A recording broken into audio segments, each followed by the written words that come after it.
Hello बच्चों, आप सभी का स्वागत है हमारे YouTube channel mission of science में। मिशन ऑफ साइंस की ओर से बिहार बोर्ड 2022 को एग्ज़ाम में ध्यान में रखते हुए ये ऑब्जेक्टिव का सेशन चलाया जा रहा है। और इस सेशन का सबसे बड़ा जो मिशन है कि बिहार बोर्ड में बच्चे को कैसे 35 में 35 ऑब्जेक्टिव जो है ऑब्जेक्टिव का बन जाए।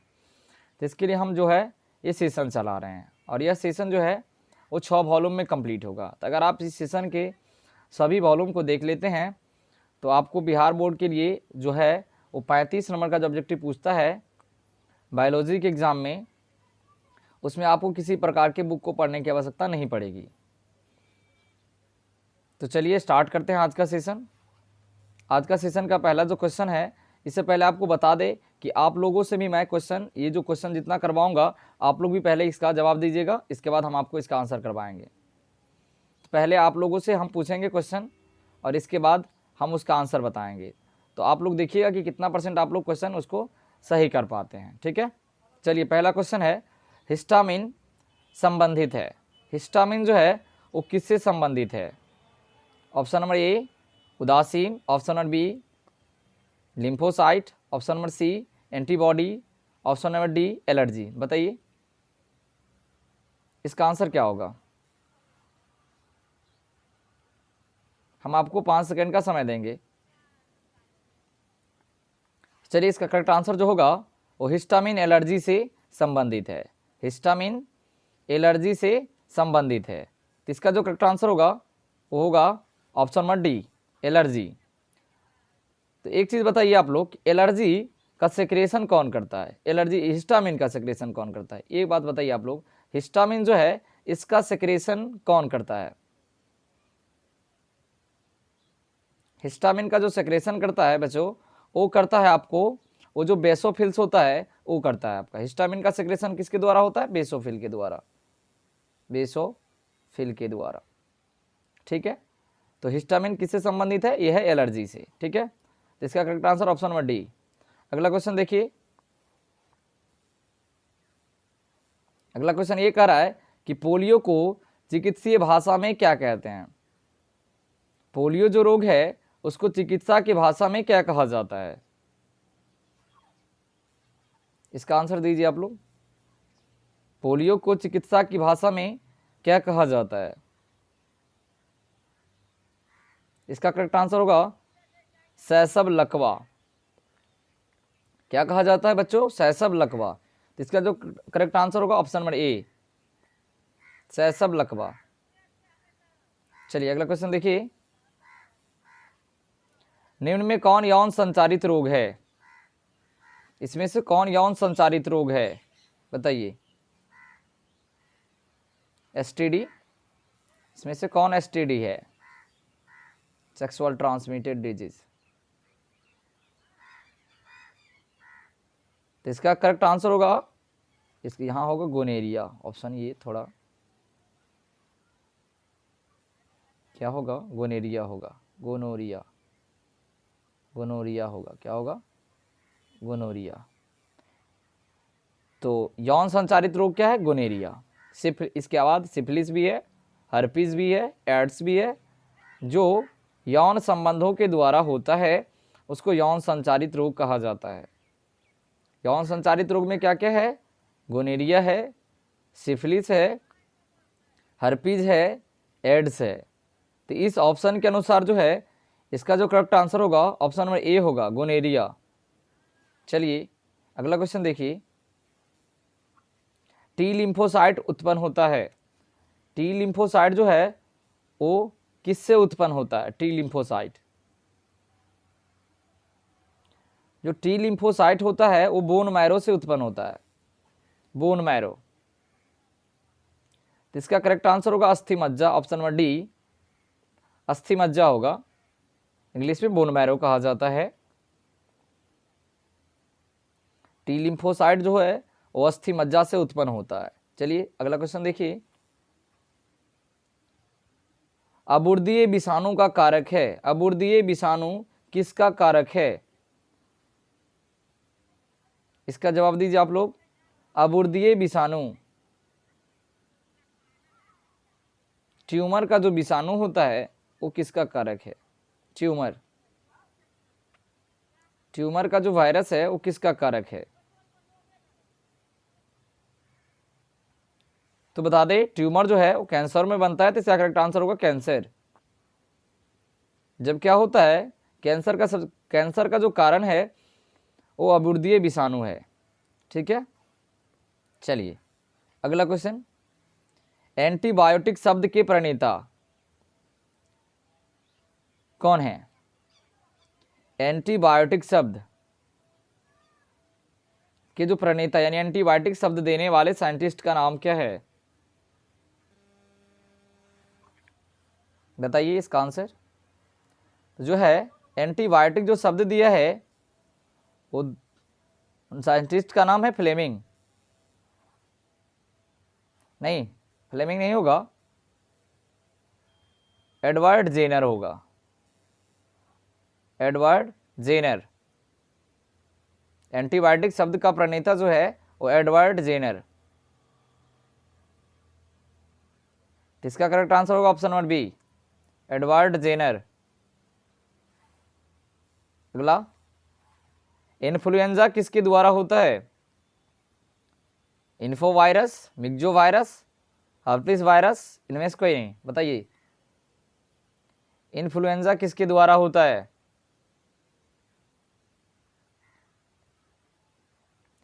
तो बता दें, इन्फ्लुएंजा जो होता है वो आपको मिक्जो वायरस के द्वारा होता है, मिक्जो वायरस।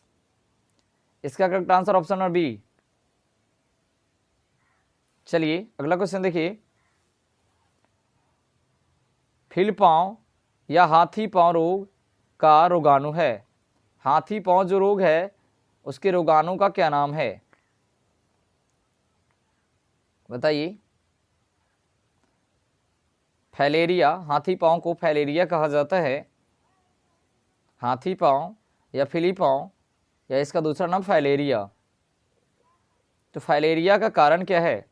इसके रोगाणु का नाम बता दीजिए, और फैलेरिया के रोगाणु का नाम बताइए। तो इसका करेक्ट आंसर होगा बुचरेचिया ब्रैक्टोफाई, ऑप्शन नंबर ए। इसका करेक्ट आंसर होगा ऑप्शन नंबर ए, बुचेरिया ब्रैक्टोफाई, बुचेरिया ब्रैक्टोफाई। चलिए अगला क्वेश्चन। वायरस के कोर में क्या पाया जाता है? वायरस का जो कोर है उसमें क्या पाया जाता है? तो बता दे, वायरस के कोर में डीएनए या आरएनए इनमें से कोई एक पाया जाता है। डीएनए या आरएनए इनमें से कोई एक। इसका कारक, इसका जो आंसर होगा ऑप्शन नंबर सी होगा।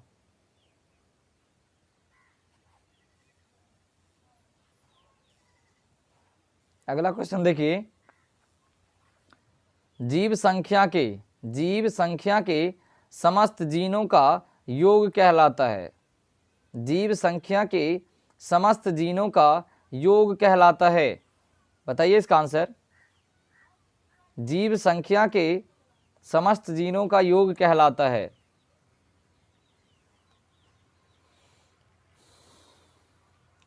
तो इसका जो करेक्ट आंसर होगा वो जीन कोष। जीव संख्या के समस्त जीनों का योग जो है वो जीन कोष कहलाता है।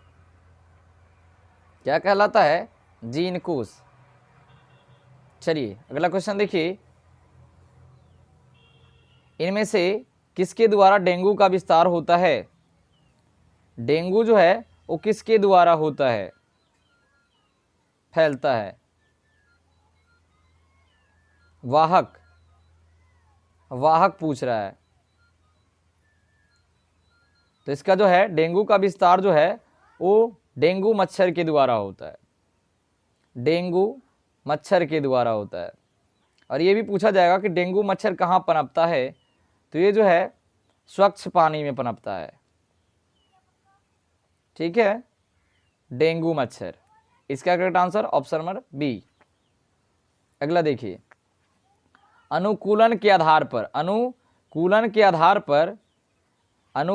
आधार पर विभिन्न जीवों के बीच समानता क्या कहलाता है? अनुकूलन के आधार पर विभिन्न जीवों के बीच समानता क्या कहलाता है? इसका आंसर दीजिए आप लोग। तो ये जो है वो आपका अपसारी विकास कहलाता है। अनुकूलन के आधार पर जो विभिन्न जीवों के बीच जो समानता होता है उसको अपसारी विकास कहा जाता है। तो इसका correct answer option number B होगा। अगला देखिए, ऑस्ट्रेलियाई शिशुधानी, तस्मेनियाई भेड़िया तथा एक अपरास्तनी भेड़िया दर्शाता है।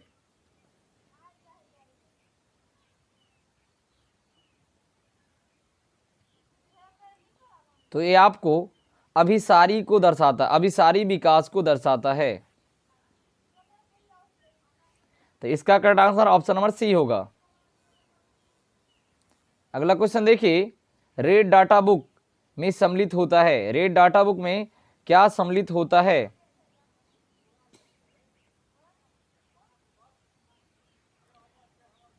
तो इसका करेक्ट आंसर होगा विलुप्त हो रहे पौधों की सूची, दुर्लभ पौधों की सूची, आपत्तिग्रस्त प्राणियों की सूची, इनमें से सभी। तो इसका करेक्ट आंसर होगा ऑप्शन नंबर डी।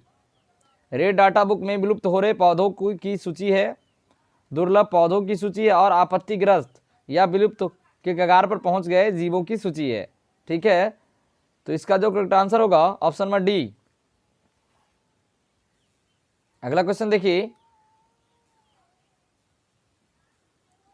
अगला क्वेश्चन मिलर के उपयोग में लाया गया था।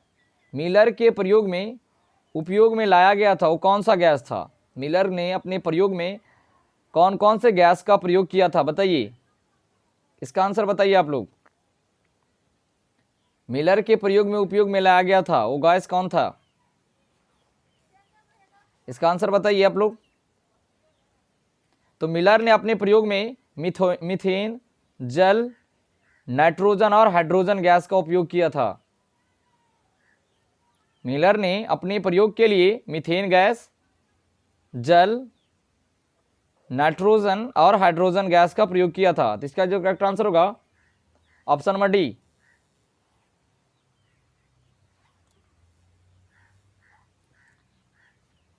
अगला क्वेश्चन बताइए आप लोग कि मिलर यूरे द्वारा लिए गए गैसियों के मिश्रण का अनुपात, ये जो गैस लिए थे उन्होंने तो उसके अनुपात को पूछ रहा है कि उन्होंने गैस को किस अनुपात में लिया था, ये बताइए आप लोग, जल्दी बताइए। चलिए, इसका करेक्ट आंसर होगा ऑप्शन नंबर ए।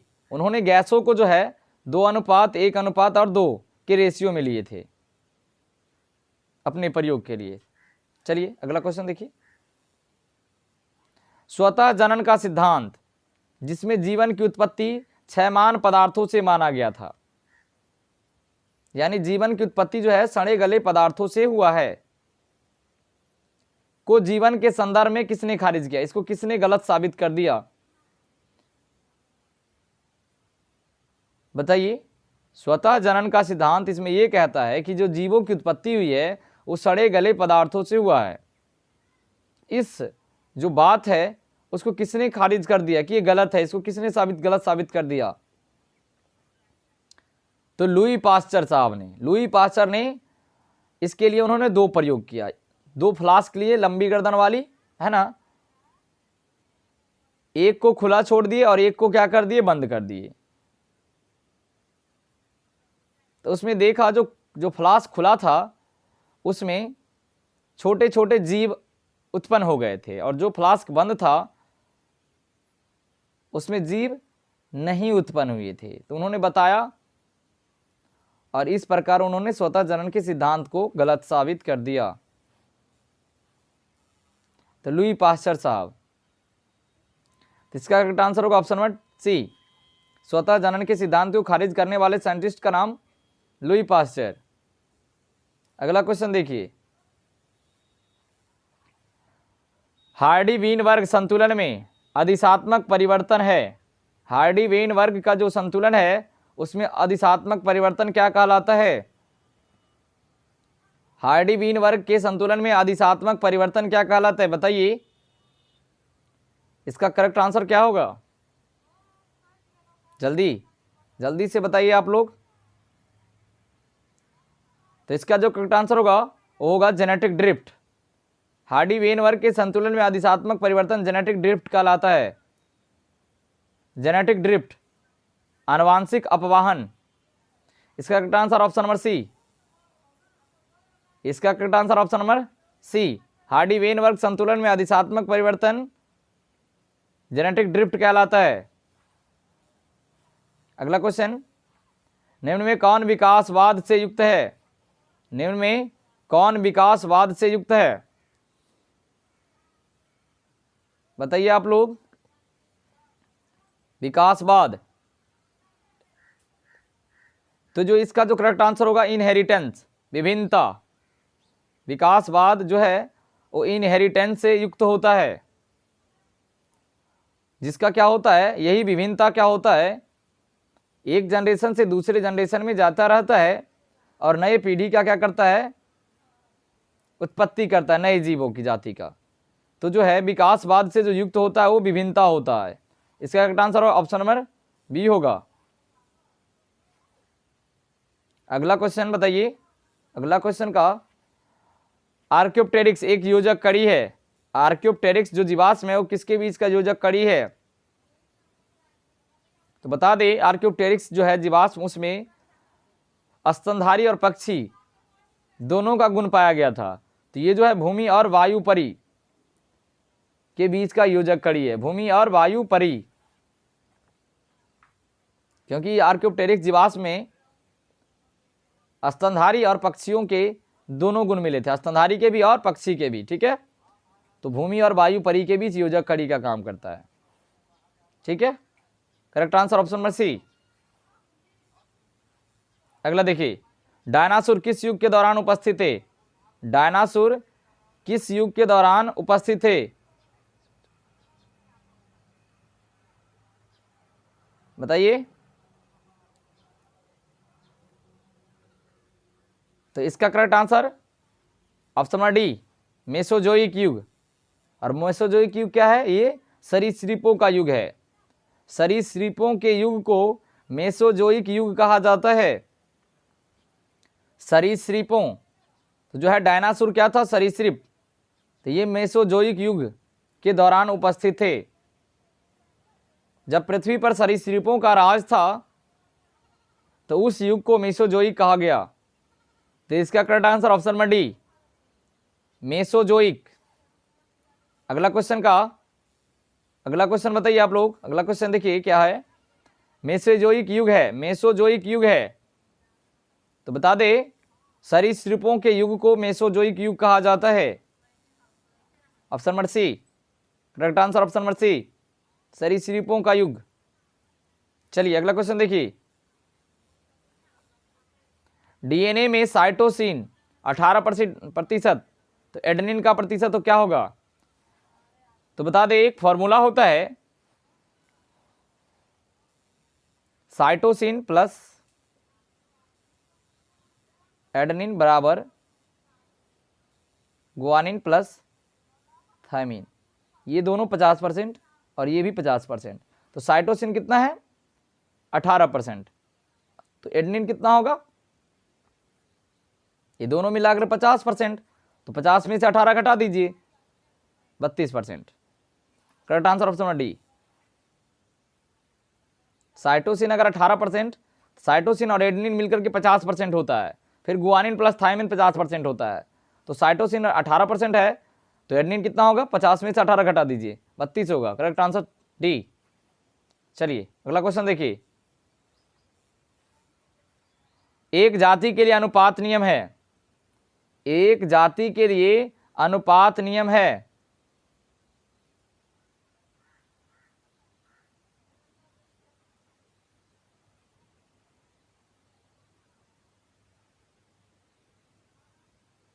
बताइए इसका करेक्ट आंसर क्या होगा? तो इसका correct answer option number B, adenine plus cytosine upon thymine plus guanine equal to 1 होता है, 1 या 1 से कम। देखो यूकैरियोटिक में ये जो अनुपात नियम होता है, ये दोनों का अनुपात 1 से ज़्यादा होता है और प्रोकैरियोटिक में 1 से कम होता है। Adenine plus cytosine upon thymine plus guanine ये जो होता है वो प्रोकैरियोटिक में क्या होता है, 1 से ज़्यादा होता है। प्रोकैरियोटिक में 1 से कम होता है और यूकैरियोटिक में 1 से ज़्यादा होता है। ध्यान रखिएगा, ये जो अनुपात नियम है, ये दोनों का जो अनुपात होता है वो यूकैरियोटिक में 1 से ज़्यादा और प्रोकैरियोटिक में 1 से कम, ये रखिएगा ध्यान। चलिए अगला क्वेश्चन देखिए, डीएनए में कौन सा नाइट्रोजनी क्षार होता है? डीएनए में कौन सा नाइट्रोजनी क्षार होता है? तो एक बात ध्यान रखिए, ऐसे पकड़ने के लिए देखिए क्या करिएगा, डीएनए में जो है नाइट्रोजनी क्षार में यूरासिल नहीं होता है, तो जहां जहां यूरासिल हो उस ऑप्शन को काटिए। इसमें भी है, इसमें भी है, इसमें भी है। Correct answer option one D, DNA में यूरासिल नहीं होता है, तो जहां जहां जिस ऑप्शन में यूरासिल है उसको काट दीजिए। देखिए नीचे में एडेनिन, थायमिन, गुआनिन और साइटोसिन, एडेनिन, थायमिन, गुआनिन और साइटोसिन, इसका correct answer option one D. चलिए अगला क्वेश्चन देखिए, टिड्डा में लिंग निर्धारण होता है किस प्रकार का? टिड्डा में जो है वो लिंग निर्धारण किस प्रकार का होता है, ये बताइए। कीटों में जो लिंग निर्धारण होता है किस प्रकार का, बता दे। एक्स वाई प्रकार जो है ये मनुष्यों में होता है, एक्स वाई प्रकार जो है ये मनुष्यों में होता है, एक्स जीरो प्रकार ये कीटों में होता है, इसका correct answer x zero type. और ये जेड डब्ल्यू टाइप ये मुर्गियों में होता है, पक्षियों में होता है, ठीक है। एक्स वाई टाइप किस में होता है? मनुष्य में। एक्स जीरो टाइप किस में होता है? कीटों में। और जेड डब्ल्यू टाइप मुर्गियों या पक्षियों में होता है, ठीक है। ध्यान रखिएगा, मनुष्य में किस प्रकार का लिंग निर्धारण? एक्स वाई प्रकार का, कीटों में एक्स जीरो टाइप का और पक्षियों में जेड डब्ल्यू टाइप का। अगला क्वेश्चन देखिए, प्रतिलेखन है, प्रतिलेखन किसको कहते हैं? तो मैसेंजर आरएनए, डीएनए से मैसेंजर आरएनए का बनना, डीएनए से मैसेंजर आरएनए का बनना प्रतिलेखन कहलाता है। डीएनए से मैसेंजर आरएनए का बनना प्रतिलेखन कहलाता है। Correct answer option B. अगला देखिए, अगला क्वेश्चन, हीमोफीलिया किस तरह की बीमारी है? हीमोफीलिया बता दे, हीमोफीलिया किस तरह की बीमारी है? तो हीमोफीलिया एक वंशानुगत रोग होता है, वंशानुगत अप्रभावी रोग है, जिसका जो जीन होता है वो एक्स गुणसूत्र पर पाया जाता है। यानी ये वंशानुगत रोग है, अप्रभावी लक्षण है और एक्स गुणसूत्र पर से संबंधित है। तो इसका correct answer option number D. Haemophilia को ब्लीडर रोग भी कहा जाता है, ब्लीडर रोग, शाही रोग, ठीक है। हीमोफीलिया में रोगी के शरीर में कटने पर रक्त का थक्का नहीं बनता है, ठीक है। तो इसका correct answer option number D. अगला क्वेश्चन देखिए, साइटोसिन और गुआनिन के बीच हाइड्रोजन बंधन की संख्या होती है। साइटोसिन और गुआनिन के बीच हाइड्रोजन बॉन्ड कितना होता है?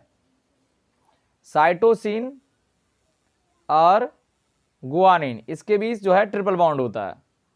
साइटोसिन और गुआनिन के बीच ट्रिपल बॉन्ड, और एडेनिन और थायमिन के बीच जो होता है वो ट्रिपल बॉन्ड, डबल बॉन्ड होता है। एडेनिन और थायमिन डबल बॉन्ड के बीच उसमें 2 हाइड्रोजन बॉन्ड, और साइटोसिन और गुआनिन के बीच 3 हाइड्रोजन बॉन्ड।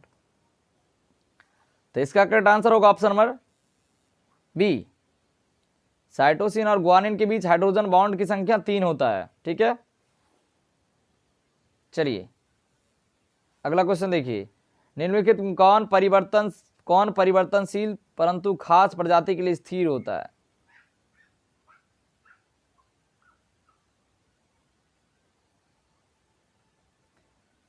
खास प्रजाति के लिए स्थिर होता है, तो इसका करेक्ट आंसर होगा option number B, guanine plus cytosine equal to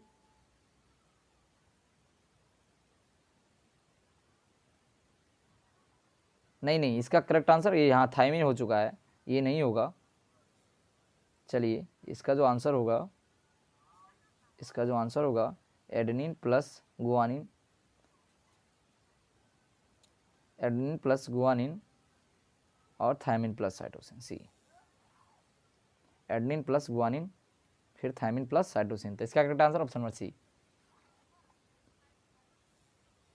चलिए मानव रुधिर में रुधिर वर्ग कौन कौन है? मानव का जो ब्लड ग्रुप है वो कौन कौन होता है? बताइए आप लोग इसका करेक्ट आंसर क्या होगा? मानव रुधिर वर्ग कौन कौन सा है? मानव ब्लड ग्रुप बता दे। मानव जो ब्लड ग्रुप है वो ए है, फिर बी है, ए बी और ओ। तो इसका correct answer option number, sorry,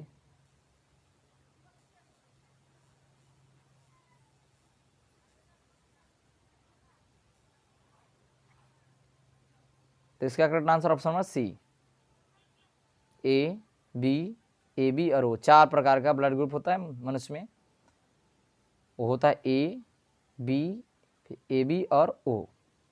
correct answer option number C. अगला देखिए, क्लाइनफिल्टर सिंड्रोम का गुणसूत्र घटक है। क्लाइनफिल्टर सिंड्रोम में क्या होता है? पुरुषों में एक एक्स गुणसूत्र ज़्यादा हो जाता है, एक एक्स गुणसूत्र। देखिए पुरुषों में जो एक्स गुणसूत्र होता है वो 2A प्लस XY होता है, लेकिन इस सिंड्रोम में एक एक्स गुणसूत्र एक्स्ट्रा हो जाता है, तो 2A प्लस XXY।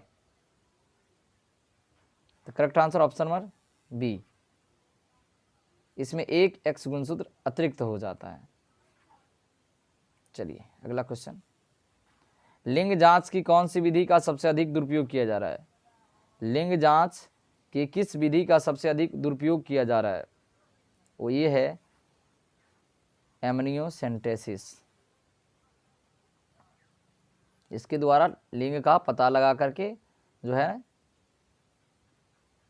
जो कि क्या है, कानूनन अपराध है, और इसमें क्या हो जाता है, भ्रूण हत्या की स्थिति उत्पन्न होती है। ठीक है, तो इसका correct answer option number B, amniocentesis. चलिए अगला क्वेश्चन देखिए, जब कोई गुण एक से अधिक विपरीत जोड़े यानी एलील द्वारा संचालित होता है, जब कोई गुण एक से अधिक विपरीत जोड़े वाले जीन से संचालित होता है तो उसको कहा जाता है बहुविकल्पिता। क्या कहा जाता है दोस्तों? बहुविकल्पिता। चलिए, जब एक से अधिक विपरीत जोड़े के द्वारा जब क्या होगा, कोई गुण संचालित होगा तो उसको बहुविकल्पिता कहा जाता है। Correct answer option A. अगला क्वेश्चन देखिए आप लोग, दोहरा निषेचन में भाग लेने वाले केंद्रक की संख्या ये बताइए। डबल फर्टिलाइजेशन में भाग लेने वाले केंद्रकों की संख्या, देखिए ये जो है भ्रूणपोष होता है, 3 भाग होता है, और ये जो है अंडकोशिका यहाँ, और ये ध्रुवीय केंद्रक, इसमें 2 केंद्रक होता है। ठीक है, तो बता देते हैं आप लोग को। तो जो है दोहरा निषेचन में 5 केंद्रक भाग लेता है। कैसे? देखिए एक बताते हैं, ये भ्रूणपोष है, इंडोस्पर्म है, ये ऊपर में ये प्रतिव्यांसता कोशिका, ठीक है, 3 सेलों का, और बीच में क्या होता है, ध्रुवीय, 2 ध्रुवीय केंद्रक, और नीचे में अंड कोशिका, ये 3। इसमें 1 अंड कोशिका और 2 हेल्पर कोशिका होता है। तो देखिए जब क्या होता है, परागकण आता है, तो पहला जो है परागकण जो है वो पहले इसमें वो 2 भाग में बढ़ता है, पहला इसको दे दिया जाता है और दूसरा इसको दे दिया जाता है। पहले यहाँ से भ्रूण बना लेता है और ये प्राथमिक इंडोस्पर्मिक भ्रूणपोष का केंद्रक का निर्माण कर लेता है। 3 इसमें और 2 इसमें, कितना हो गया, 3 2 5। ठीक है, तो दोहरा निषेचन में भाग लेने वाले केंद्रकों की संख्या कितना होता है, 5 होता है। ठीक है, correct answer option number D. अगला देखिए, जन्म के बाद माता से प्रथम दूध स्रावन को कोलेस्ट्रम कहते हैं, इसमें निहित होता है। जो जन्म के समय जो माता के स्तन से जो पहला दूध स्रावित होता है वो गाढ़े पीले रंग का होता है, इसको कोलेस्ट्रम कहा जाता है। उस कोलेस्ट्रम में क्या निहित होता है, कौन सा एंटीबॉडीज होता है? जो माता का जो गाढ़ा पीला रंग का दूध होता है उसको कोलेस्ट्रम कहा जाता है, प्रथम दूध स्राव, उसमें कौन सा एंटीबॉडीज प्रेजेंट होता है? तो बता दें, इसका करेक्ट आंसर होगा IgA। याद रखिएगा, जो माता का जो दुग्ध स्राव का जो पहला दूध होता है उसको कोलेस्ट्रम कहा जाता है, उसमें एंटीजन जो होता है, एंटीबॉडीज जो होता है IgA होता है। करेक्ट आंसर ऑप्शन नंबर ए। चलिए अगला क्वेश्चन। न्यूक्लियोसोम में उपस्थित होता है, न्यूक्लियोसोम में उपस्थित होता है, न्यूक्लियोसोम में क्या उपस्थित होता है? न्यूक्लियोसोम ये होगा इसका हिस्टोन, हिस्टोन अणु उपस्थित होता है न्यूक्लियोसोम में, हिस्टोन अणु। करेक्ट आंसर ऑप्शन नंबर ए। अगला देखिए, राइबोसोम का बृहत समूह, राइबोसोम का बृहत समूह क्या कहलाता है? पॉलीराइबोसोम। जब बहुत सारे राइबोसोम मिलते हैं ग्रुप में तो उसको पॉलीराइबोसोम कहा जाता है। ठीक है, correct answer option number D. Ribosome का बृहत ग्रुप क्या कहलाता है? Polyribosome. Correct answer option number D. चलिए देखिए अगला क्वेश्चन। इनमें कौन जन्म दर की शल्य क्रिया विधि है? जन्म दर नियंत्रण, जन्म दर नियंत्रण की शल्य क्रिया विधि, तो ट्यूबेक्टोमी और vasectomy. Correct answer option number C, दोनों, ट्यूबेक्टोमी और वैसेक्टोमी। ट्यूबेक्टोमी को स्त्री नसबंदी और वैसेक्टोमी को पुरुष नसबंदी कहा जाता है। ट्यूबेक्टोमी स्त्री नसबंदी और वैसेक्टोमी पुरुष नसबंदी, इसके द्वारा ये जो है शल्य जन्म नियंत्रण की शल्य क्रिया विधि है। Correct answer option number C, correct answer option number C होगा। अगला क्वेश्चन देखिए, भारत में परिवार नियोजन कार्यक्रम कब प्रारंभ हुआ? भारत में परिवार नियोजन कार्यक्रम कब शुरुआत हुआ? तो विश्व का भारत एकमात्र पहला देश है जिन्होंने सबसे पहले परिवार नियोजन कार्यक्रम 1951 ईस्वी में प्रारंभ किया। भारत सरकार ने परिवार नियोजन कार्यक्रम 1951 ईस्वी में सबसे पहले प्रारंभ किया। तीसरा करेक्ट आंसर ऑप्शन नंबर ए, 1951। अगला क्वेश्चन देखिए, खुराना, हरगोविंद खुराना, हरगोविंद खुराना, डॉक्टर हरगोविंद खुराना जी को नोबेल पुरस्कार क्यों मिला था? डॉक्टर हरगोविंद खुराना जी को नोबेल पुरस्कार क्यों मिला था, ये बताइए आप लोग आंसर। तो प्रयोगशाला में जीन के रासायनिक संश्लेषण हेतु उनको नोबेल पुरस्कार मिला था। प्रयोगशाला में उन्होंने जीन का रासायनिक संश्लेषण किया था, तो उसके लिए उनको नोबेल पुरस्कार दिया गया था। Correct answer option number C. अगला देखिए, कौन जैव विकास का सबसे स्पष्ट प्रमाण देता है? जैव विकास का स्पष्ट प्रमाण कौन देता है? जैव विकास का स्पष्ट प्रमाण जो है वो आपको जीवाश्मों से पता चलता है। जैव विकास का स्पष्ट प्रमाण जीवाश्मों से पता चलता है। करेक्ट आंसर ऑप्शन नंबर ए। और एक बताइए आप लोग, जीवाश्मों की आयु ज्ञात करने वाले तकनीक को क्या कहा जाता है? जीवाश्मों की आयु को ज्ञात करने वाला तकनीक बताइए तो आप लोग। तो जीवाश्मों की आयु ज्ञात करने के लिए रेडियो कार्बन काल निर्धारण, रेडियो कार्बन, कौन सा? रेडियो कार्बन काल निर्धारण, रेडियो कार्बन काल निर्धारण तकनीकी का प्रयोग किया जाता है, जिसमें कार्बन 14 का प्रयोग होता है। कार्बन 14 का आपसे पूछा जाएगा। जीवाश्मों की आयु ज्ञात करने के लिए रेडियो कार्बन काल निर्धारण तकनीकी का प्रयोग किया जाता है, जिसमें कार्बन 14 का इस्तेमाल होता है। करेक्ट आंसर ऑप्शन नंबर ए होगा इसका, और ये भी ध्यान रखिएगा। ठीक है, अगला क्वेश्चन देखिए, आनुवांशिक कूट, जेनेटिक कोड, आनुवांशिक कूट कितने कूट होते हैं? आनुवांशिक कूट यानी जेनेटिक कोड में कितने कोड होते हैं?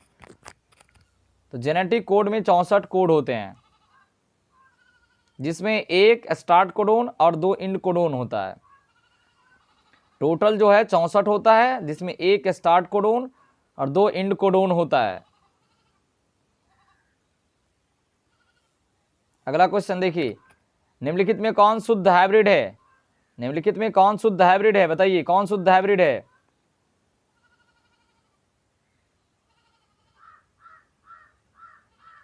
शुद्ध हाइब्रिड है वो ये है, ऑप्शन नंबर सी, शुद्ध hybrid, option number C, correct answer option number C. अगला क्वेश्चन देखिए, अनुवादन या स्थानांतरण ट्रांसलेशन में बनता है, ट्रांसलेशन में क्या बनता है? ट्रांसलेशन में क्या बनता है? ट्रांसलेशन में आरएनए से प्रोटीन बनाया जाता है। ये क्या करता है? आरएनए डीएनए से आने वाले मैसेज को रीड करता है और रीड करने के बाद वो जो है मैसेज वो प्रोटीन जो है राइबोसोम को दिया जाता है, और राइबोसोम क्या करता है? प्रोटीन संश्लेषण का कार्य करता है। तो आरएनए से प्रोटीन बनने की प्रक्रिया को ट्रांसलेशन कहा जाता है। आरएनए से प्रोटीन बनने का जो प्रक्रिया होता है उसको ट्रांसलेशन कहा जाता है, अनुवादन। Correct answer option number A, RNA से प्रोटीन बनने की प्रक्रिया को ट्रांसलेशन कहा जाता है। अगला क्वेश्चन देखिए, डीएनए पॉलीमरेज की खोज किसने किया? डीएनए पॉलीमरेज, डीएनए पॉलीमरेज का खोज किसने किया? जल्दी बताइए आप लोग। डीएनए पॉलीमरेज, डीएनए पॉलीमरेज का खोज, इसका करेक्ट आंसर का option number B, Kornberg. DNA polymerase का खोज कार्नबर्ग नामक साइंटिस्ट ने किया था, कार्नबर्ग, याद रखिएगा। Correct answer option number B, DNA polymerase का खोज कार्नबर्ग नामक साइंटिस्ट ने किया था, ऑप्शन नंबर बी।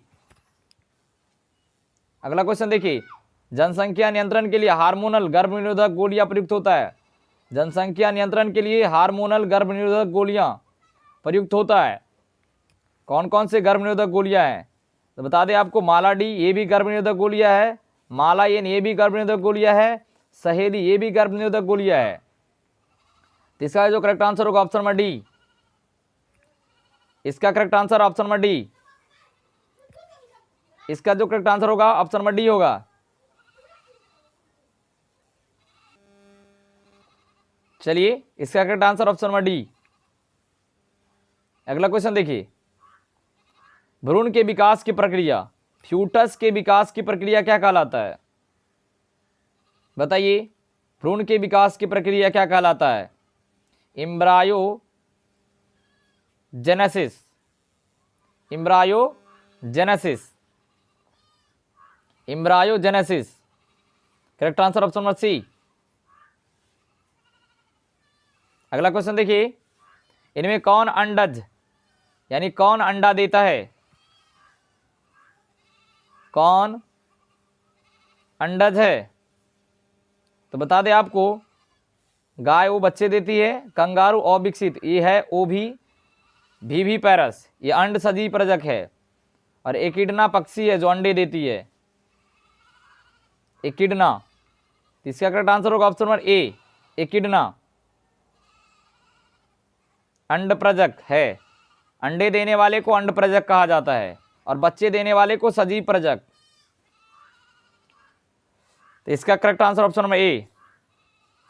अगला क्वेश्चन देखिए, आम के फल में खाने वाला भाग, आम के फल में खाने वाला भाग क्या है? इसका आंसर बताइए आप लोग।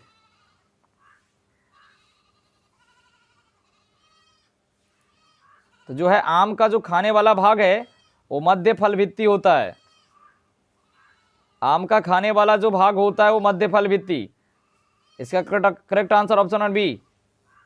अगला देखिए, इनमें से पूरे जीवन में एक ही बार पुष्पित होता है। ऐसा कौन सा पादप है जिसमें पूरे जीवन में एक ही बार पुष्प लगता है? तो बता दें आप लोग को, बांस। बांस जो है जिसमें 50 वर्षों के बाद एक बार पुष्प लगता है और उसके बाद बांस की मृत्यु हो जाती है। और यह जो पुष्प है वो 50 से 100 वर्षों के बीच लगता है। और कैसा होता है? पुष्प जो है सफ़ेद रंग का होता है। बांस का जो पुष्प होता है वो सफ़ेद रंग का होता है, और इसमें जो पुष्प है 50 से 100 वर्षों में एक ही बार लगता है और इसके बाद बांस की मृत्यु हो जाती है। करेक्ट आंसर ऑप्शन नंबर ए, बांस, ऑप्शन नंबर ए, बांस। अगला क्वेश्चन देखिए, निम्न में कौन द्विगुणित होता है, कौन डिप्लॉयड सेट है? आपको बता दें जो पराग होता है ये हैप्लॉयड होता है, अंड जो होता है ये भी हैप्लॉयड होता है, और युग्मनज जो होता है जैगोट ये डिप्लॉयड होता है। ये सब एन होता है, और ये जो है युग्मनज कैसे बनता है, जब पराग और अंड मिल जाता है तो युग्मनज बनता है, और ये दोनों क्या होता है अगुणित, और इसके मिलने से क्या हो जाता है द्विगुणित, यानी युग्मनज। ये 2n होता है, डिप्लॉयड होता है युग्मनज। जो जैगोट होता है वो डिप्लॉयड होता है।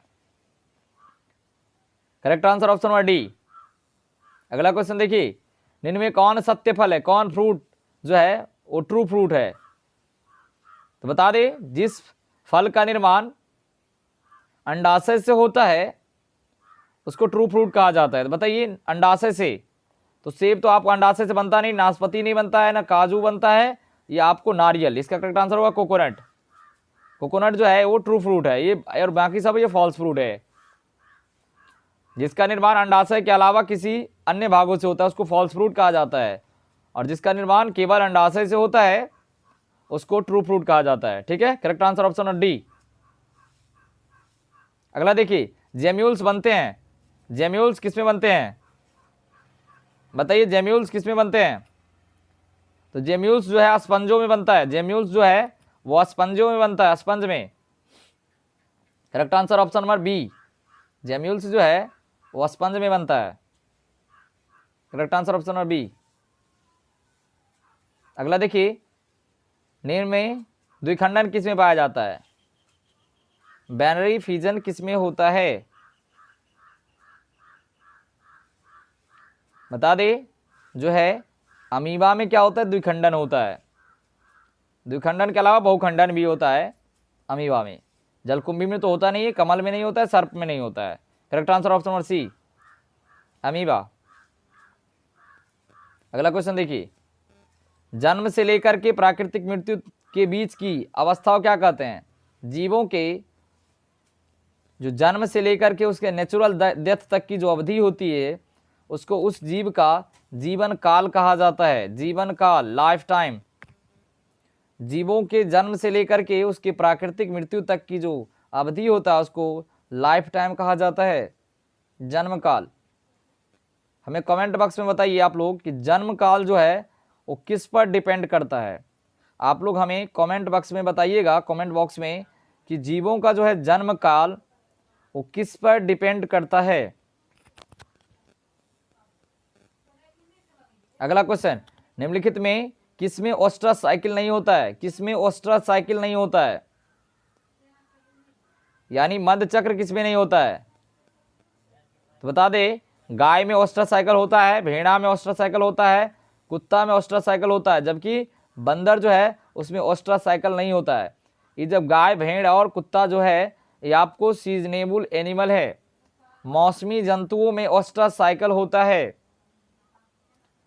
और जो है ये तो बंदर जो है उसमें मिंस्ट्रुअल साइकिल होता है। तो इसका correct answer option number C, option number C monkey होगा।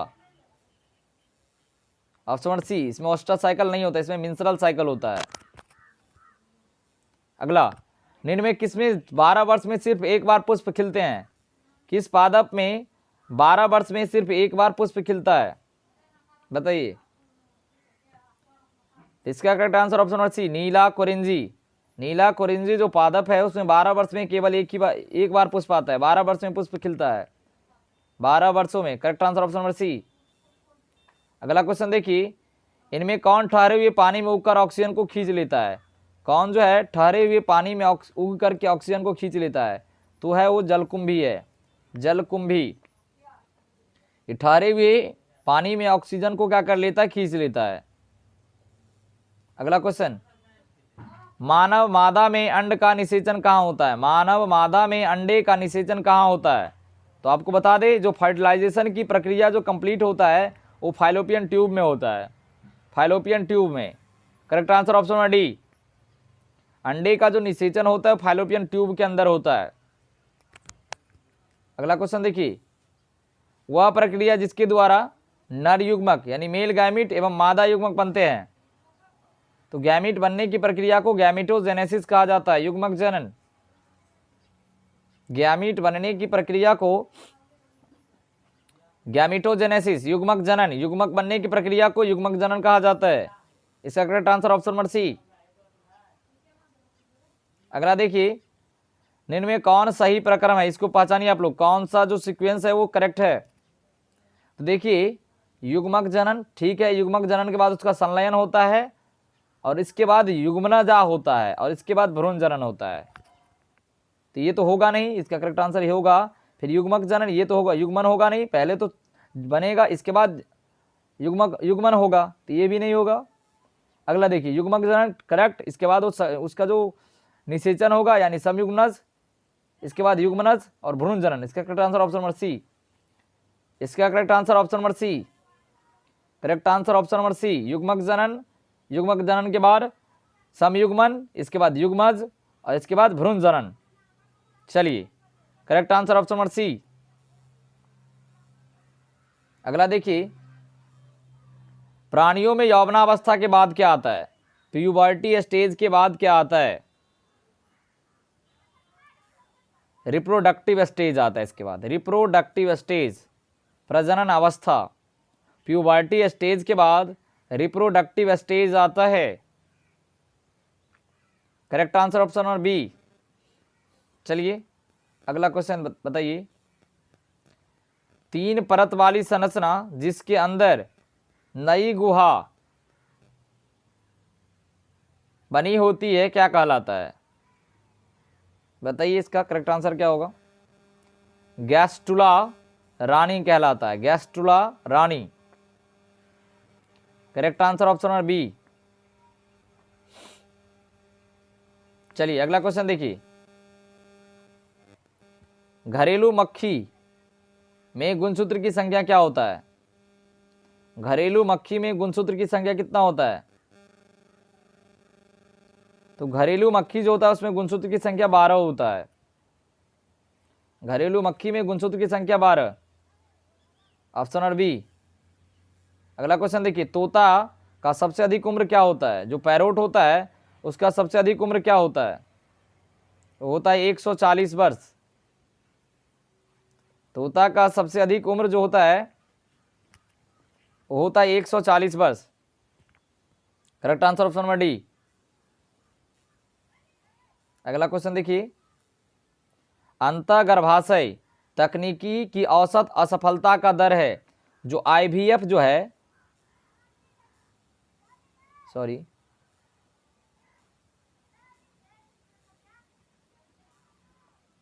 अंतःगर्भाशय तकनीकी की औसत असफलता की दर होती है, जो आईवीएफ जो है, आईवीएफ इन विट्रो फर्टिलाइजेशन, इसके असफलता का जो होता चांसेस होता है वो केवल 4% होता है। आईवीएफ जो है, आईवीएफ जो तकनीक है उसके असफलता का जो है चांसेस केवल 4% होता है। तो ऑप्शन नंबर डी 4%। करेक्ट। अगला क्वेश्चन देखिए, ड्रोसोफिला फ्रूट फ्लाई में गुणसूत्रों की संख्या कितना होता है, ड्रोसोफिला में गुणसूत्रों की संख्या कितना होता है, तो होता है 8। गुणसूत्रों की संख्या ड्रोसोफिला में 8 होता है, याद रखिएगा। Correct answer option number D. युग्मक में गुणसूत्र का सेट होता है, युग्मक में बताइए, युग्मक में गुणसूत्र का सेट क्या होता है, युग्मक। तो आपको बता दें, युग्मक जो होता है अगुणित होता है, यानी अंडाणु और शुक्राणु क्या होता है, अगुणित होता है। Correct answer option number D, N, N होगा। युग्मक में गुणसूत्र का सेट एन होता है, अगुणित होता है। अगला क्वेश्चन देखिए, माता द्वारा दिए गए युग्मक और पिता द्वारा दिए गए युग्मक के संलयन को क्या कहते हैं, क्या बनता है। माता के युग्मक और पिता के युग्मक के संलयन से क्या बनता है, तो आपको बता दें, अंडाणु और शुक्राणु के संलयन से युग्मनज बनता है। Correct answer option number B, युग्मक के संलयन से युग्मनज बनता है, जैगोट बनता है। गैमीट के संलयन से जैगोट बनता है। Correct answer option number B. अगला देखिए, किसी पुष्प के अंडाशय क्या होते हैं? अंडाशय क्या होते हैं बताइए। अंडाशय जो होता है वो डिप्लॉयड होता है, 2n होता है, द्विगुणित होता है। अंडाशय डिप्लॉयड होता है, द्विगुणित होता है। Correct answer option number B. अगला क्वेश्चन देखिए, एसिटाबुलेरिया निम्न में से क्या है? एसिटाबुलेरिया क्या है? एसिटाबुलेरिया क्या है? तो एसिटाबुलेरिया जो है एक प्रकार का शैवाल है। Correct answer option number B होगा। चलिए अगला क्वेश्चन देखिए, विशुद्ध लाल पुष्प तथा विशुद्ध सफेद पुष्प वाले पौधों के संकरण कराने से पहली संतति में सभी गुलाबी पुष्प वाले पौधे मिले, यह किस प्रकार का नियम है बताइए। जब लाल और सफेद पुष्पों के बीच जब क्रॉस करवाया गया तो गुलाबी रंग F1 पीढ़ी में गुलाबी रंग के पुष्प वाले पौधे उत्पन्न हुए। तो ये जो है वो आपको अपूर्ण प्रभाविता के नियम को दर्शाता है। अपूर्ण प्रभाविता के नियम को, अपूर्ण प्रभाविता। करेक्ट आंसर ऑप्शन नंबर ए। अगला क्वेश्चन देखिए, बी डीएनए के एक पूर्ण घुमाव में कितने बेस पेयर्स होते हैं? बी डीएनए के एक पूर्ण घुमाव में कितने बेस पेयर होते हैं? तो बी डीएनए के एक पूर्ण घुमाव में 10 बेस पेयर होते हैं, 10 जोड़ा जो है बेस पेयर होता है। तो इसका करेक्ट आंसर ऑप्शन नंबर ए 10।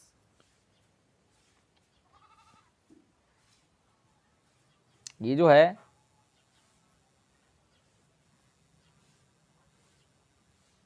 ये एक पूर्ण घुमाव जो है इसमें 10 बेस पेयर होता है। बी डीएनए के एक पूर्ण घुमाव में 10 बेस पेयर होता है। करेक्ट आंसर ऑप्शन नंबर ए। अगला क्वेश्चन देखिए, जंक डीएनए किसको कहा जाता है? Junk DNA. तो डीएनए में जो नॉन कोडिंग क्रम होता है, डीएनए में जो नॉन कोडिंग सीक्वेंस होता है उसको जंक डीएनए कहा जाता है। नॉन कोडिंग सीक्वेंस को जंक डीएनए कहा जाता है। Correct answer option number B, junk DNA. DNA में जो नॉन कोडिंग सीक्वेंस होता है उसको जंक डीएनए कहा जाता है। अगला क्वेश्चन देखिए, यदि डीएनए के किसी पृथक के लिए दिए गए स्ट्रैंड को 82 से 92 डिग्री टेम्परेचर पर रखा जाए तो क्या होगा? डीएनए को 82 से 92 डिग्री टेम्परेचर पर रखा जाएगा तो उसका क्रम खुल जाएगा और दोनों जो है स्ट्रैंड अलग हो जाएगा। डीएनए का क्रम खुल करके और दोनों स्ट्रैंड अलग हो जाएगा। Correct answer option number D. इसका correct answer option number D, क्रम खुल जाएगा और अलग हो जाएगा। अगला क्वेश्चन देखिए, अनुलेखन के समय डीएनए वलय, अनुलेखन के समय डीएनए वलय न्यूक्लियोटाइड क्रम में एटीजी द्वारा ATAGCG द्वारा कोड किया जाता है, तो एमआरएनए में न्यूक्लियोटाइड का वलय होगा। देखिए डीएनए में क्या क्या है, A T A C और G, ठीक है। तो आरएनए जो है ए को किस में बदल देगा? एडेनिन जो है थायमिन को कोड करता है, लेकिन आरएनए में थायमिन होता नहीं है, थायमिन की जगह यूरासिल होता है। तो क्या होगा? यू होगा। ये किसको कोड करेगा? यू को। और टी किसको कोड करेगा? ए को, थायमिन को। और ए किसको करेगा? यू को, यूरासिल को। सी किसको कोड करेगा? जी को। और जी किसको कोड करेगा? सी को। तो UAUGC, UAUGC। Correct answer option number D. अगला क्वेश्चन देखिए, डीएनए फिंगरप्रिंट का क्या कार्य है? तो डीएनए फिंगरप्रिंट के द्वारा संतानों के सही माता पिता का पहचान किया जाता है। फॉरेंसिक विज्ञान द्वारा प्रयोगशाला में अपराधियों की पहचान किया जाता है। संदिग्ध माता पिता की जानकारी प्राप्त किया जाता है, यानी सभी। Correct answer option number D. DNA fingerprint के द्वारा सही माता पिता का पहचान किया जाता है। फॉरेंसिक विज्ञान में प्रयोगशाला में अपराधियों की पहचान किया जाता है। संदिग्ध माता पिता की जानकारी प्राप्त होता है। और इनमें से सभी। Correct answer option number D. अगला क्वेश्चन देखिए,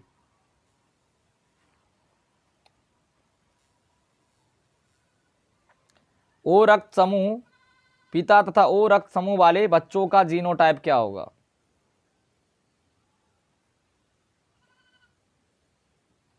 तो इसका जो जीनोटाइप होगा वो होगा आई, क्योंकि एंटीजन आई जो होता है उसमें आई। ठीक है, correct answer option number D.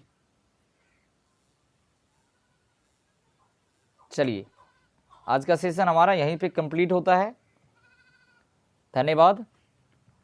अगर आप लोग हमारा सेशन और भी इससे अच्छे अच्छे क्वेश्चन करना चाहते हैं तो हमारे चैनल को लाइक सब्सक्राइब करें और अपने दोस्तों को भी शेयर करें। साथ ही साथ मैं आप लोग को एक चीज़ और बताना चाहता हूँ कि हमारा जो ऑब्जेक्टिव का सेशन जो ही ख़त्म होगा, आप लोग के लिए सब्जेक्टिव का सेशन लाऊंगा और उस सेशन में सेलेक्टेड क्वेश्चन को लाऊंगा जो आपको बिहार बोर्ड एग्जाम में पूछा जाता है। तो आप लोग जो सब्जेक्टिव क्वेश्चन चाहते हैं तो हमारे चैनल को सब्सक्राइब करें, लाइक करें और अपने दोस्तों को शेयर करें, ताकि हमारा जो है एक नई एनर्जी के साथ हम आप लोगों के पास प्रेजेंट हो सके और आप लोग को ज़्यादा से ज़्यादा हेल्प कर सके। सब्जेक्टिव क्वेश्चनों, बहुत सारे बच्चों का ये होता है कि हम कौन सा क्वेश्चन पढ़े सब्जेक्टिव में जो हमें एग्ज़ाम में पूछा जाए, है ना, कितना क्वेश्चन पढ़े, है ना, जो हमें जो एग्ज़ाम में अच्छे से अच्छे मार्क प्राप्त हो और एक भी क्वेश्चन नहीं छूटे। तो बता दें बच्चों, आप लोगों के लिए हम इसकी भी व्यवस्था कर रहे हैं, इस पर भी हमारा टीम काम कर रही है और आपको 1 से 2 दिन के अंदर आपको सब्जेक्टिव का भी सेशन लॉन्च कर दिया जाएगा, जिसमें आपको 40 से 50 क्वेश्चन 2 नंबर वाले और 5 नंबर वाले को मिलाकर के बनाया जाएगा। 40 से 50 नहीं 40 क्वेश्चन में आप लोग को सारा जो सब्जेक्टिव का क्वेश्चन है वो बन जाएगा।